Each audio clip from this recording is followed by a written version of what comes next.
La historia de Gedeón, uno de los jueces más destacados de Israel, comienza en un tiempo de gran desesperación para el pueblo de Israel. Durante esta época, los madianitas, un pueblo vecino, oprimían a los israelitas, saqueando sus cosechas y destruyendo sus tierras.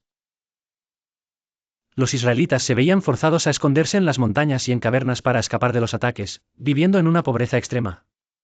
En medio de esta situación de sufrimiento y desesperanza, el pueblo de Israel clamó a Dios por ayuda. Fue en este contexto cuando Dios levantó a Gedeón para liberar a Israel. Gedeón era un hombre común, de la tribu de Manasés, y se encontraba trabajando en un lagar, separando trigo en secreto para protegerlo de los madianitas. De repente, un ángel de Dios se le apareció y le dijo: Jehová está contigo, varón esforzado y valiente. Gedeón, sorprendido por la aparición, le respondió que su familia era la más pobre y que él mismo era el más débil de todos. A pesar de su humildad y dudas, el ángel de Dios le aseguró que él sería el elegido para liberar a Israel. Gedeón, sin embargo, aún no estaba completamente convencido de que realmente era Dios quien lo llamaba. Así que pidió una señal. Colocó un vellón de lana en el suelo y le pidió a Dios que, si realmente era él quien lo había elegido, hiciera que solo el vellón se mojara con rocío, mientras que el suelo permaneciera seco. Esa misma noche, Dios respondió a su petición, pero Gedeón, aún inseguro, pidió otra señal. Esta vez, pidió que el vellón quedara seco y que el suelo a su alrededor se mojara con rocío. Nuevamente, Dios cumplió con la solicitud de Gedeón. Después de recibir estas señales, Gedeón reunió un ejército de 32,000 hombres para enfrentar a los madianitas. Sin embargo, Dios le dijo que su ejército era demasiado grande. Si Israel ganaba la batalla con tantos hombres, podrían pensar que fue por su propia fuerza. Entonces, Dios ordenó a Gedeón que redujera el número de soldados.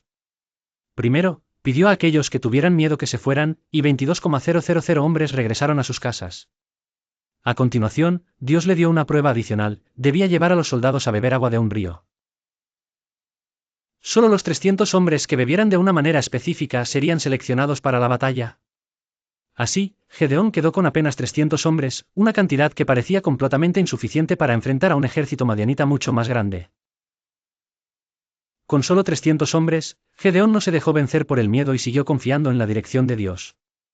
Él y sus hombres, armados solo con trompetas, antorchas y jarras vacías, se prepararon para la batalla. En una noche oscura, Gedeón dio la señal para que todos sus hombres rompieran las jarras, encendieran las antorchas y tocaran las trompetas al mismo tiempo. El sonido de las trompetas y la luz de las antorchas crearon una confusión tal entre los madianitas. Pensando que estaban siendo atacados por un ejército mucho mayor, los madianitas comenzaron a huir y a luchar entre sí. Dios intervino milagrosamente, y los madianitas fueron derrotados sin que los 300 hombres de Gedeón tuvieran que hacer una batalla directa. La victoria de Gedeón no solo mostró el poder de Dios, sino también la obediencia y la fe de Gedeón, quien había confiado completamente en el plan de Dios, a pesar de las dificultades y la aparente falta de recursos. Tras la victoria, los israelitas querían hacer de Gedeón su rey, pero él, humildemente, rechazó la oferta, diciendo que solo Dios era el verdadero rey de Israel. La historia de Gedeón es un testimonio poderoso de cómo Dios puede usar a las personas más humildes y débiles para realizar grandes cosas. Gedeón comenzó siendo un hombre lleno de dudas y temores, pero al final, se convirtió en un líder valiente.